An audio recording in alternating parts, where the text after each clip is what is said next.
할렐루야. 수완이 아닌 교회 성도 여러분, 또 아침 묵상 오늘의 말씀에 참여하고 계신 모든 여러분, 지난밤도 평안하셨습니까? 복된 금요일 아침입니다. 벌써 8월이 시작이 되었습니다.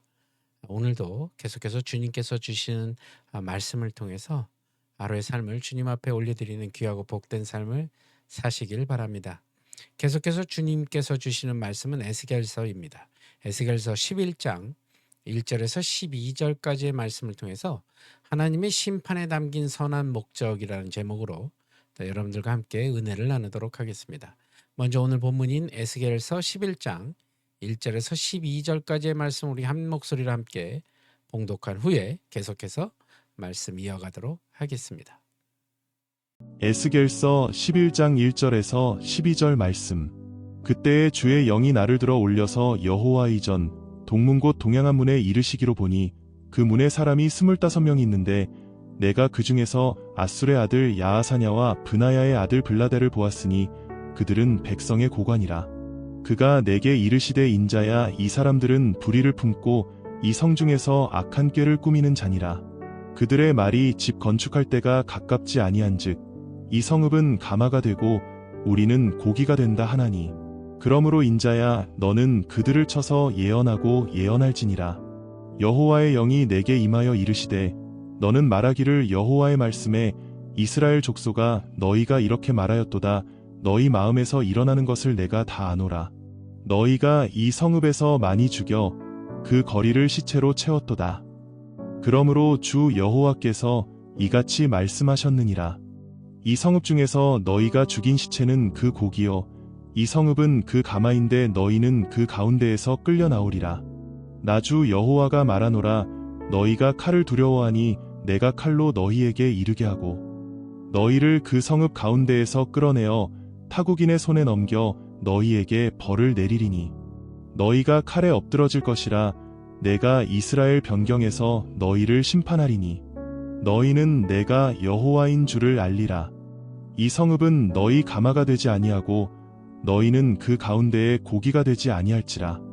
내가 너희를 이스라엘 변경에서 심판하리니 너희는 내가 여호와인 줄을 알리라. 너희가 내 율례를 행하지 아니하며 규례를 지키지 아니하고 너희 사방에 있는 이방인의 규례대로 행하였느니라 하셨다 하라. 아멘. 여러분, 우리는 신앙생활을 하면서 하나님의 심판이라는 그 주제를 자주 접하고 있습니다. 그런데 우리가 심판이라는 단어를 어떤 파괴나 복수 아니면 분노의 표출로만 받아들여지는 그 두려움과 거부감을 갖고 있기도 합니다. 하지만 에스겔 선지자는 하나님의 심판에 그분의 깊은 뜻과 선한 목적이 담겨져 있음을 강조하고 있는 것을 볼 수가 있습니다. 에스겔이 전하는 하나님의 그 심판의 참된 목적이 바로 우리를 거룩한 삶으로 회복시키기 위해서라는 것입니다. 하나님은 유다 백성에게 심판을 경고하시며 특히 예루살렘 지도자들의 죄악을 엄중히 지적하십니다. 그들은 하나님의 도성을 지키는 자들이 아니라 오히려 불의와 악행을 일삼으며 백성을 미혹하는 자들이었습니다. 하나님은 그들이 성읍에서 악을 꾀하고 해로운 계획을 꾸미는 자들이라고 말씀하고 계십니다. 더 큰 문제는 예루살렘의 지도자들이 하나님을 떠나 부도덕한 삶을 살면서도 스스로 안전하다고 확신했다는 점입니다. 그들은 오늘 본문 말씀에 빗대어 보면 자신들이 거주하는 예루살렘은 가마로 표현을 했고 자신들은 그 안에 고기로 여기며 보호받고 있다고 착각을 했습니다. 그러나 하나님은 그들의 마음 깊은 곳까지 꿰뚫어 보시며 그들이 행한 모든 죄악을 아신다고 하셨습니다. 거룩하고 공의로우신 하나님은 죄를 겪고 묵과하실 수 없기 때문에 그들에게 진노를 내리실 것을 경고하셨습니다. 그렇다면 하나님이 진노하시는 목적이 당신의 백성을 파멸시키는 것일까요? 대답은 그렇지 않습니다입니다. 사람은 상대를 파괴할 목적으로 분노를 표출하기도 합니다. 하지만 하나님의 심판은 죄와 불의를 제거하고 당신의 백성을 온전히 회복시키기 위한 하나님의 거룩한 손길임을 잊지 마시기 바랍니다. 심판의 경고의 앞에서 우리는 두려움에 머물지 말고 회개와 순종으로 하나님께 돌아가야 할 것입니다. 그렇게 할 때 하나님은 우리를 새롭게 하시고 은혜와 소망으로 인도하실 것입니다. 그리고 심판을 통해 우리를 정결하게 하고 회복시키시는 하나님의 사랑을 신뢰하는 저와 여러분이 되시길 바랍니다. 하나님은 유다 백성을 이방인의 손에 넘기고 칼로 심판하실 것을 경고하셨습니다. 그 이유는 단순히 그들을 멸망시키기 위함이 아니라 하나님이 과연 어떤 분인지 백성들에게 알리기 위함이었습니다. 하나님은 심판을 통해 당신의 거룩함과 공의를 백성에게 일깨우시려는 목적을 가지고 계셨던 것이죠. 신앙생활의 핵심은 하나님을 알아가는 것입니다. 우리가 진정으로 하나님이 누구신지 안다는 의미는 지식이나 정보에만 국한되지 않습니다. 하나님께서 주시는 복이나 징계와 심판을 통해서 우리는 하나님을 경험하면서 그분에 대한 살아있는 지식을 쌓아가야 한다는 것입니다. 이스라엘 백성은 오랜 시간 하나님을 알고 믿는다고 입술로는 고백했지만 하나님을 진정으로 알고 있었던 것은 아니었습니다.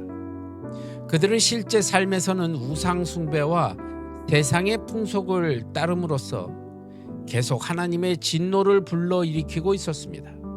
그러다 마침내 그들에게 하나님의 심판이 내려진 순간 비로소 백성들은 자신들이 의지하던 모든 것이 허무하게 무너지고 오직 하나님만이 참된 신이라는 사실과 죄를 미워하시는 하나님의 거룩함과 공의를 깨달을 수 있었습니다.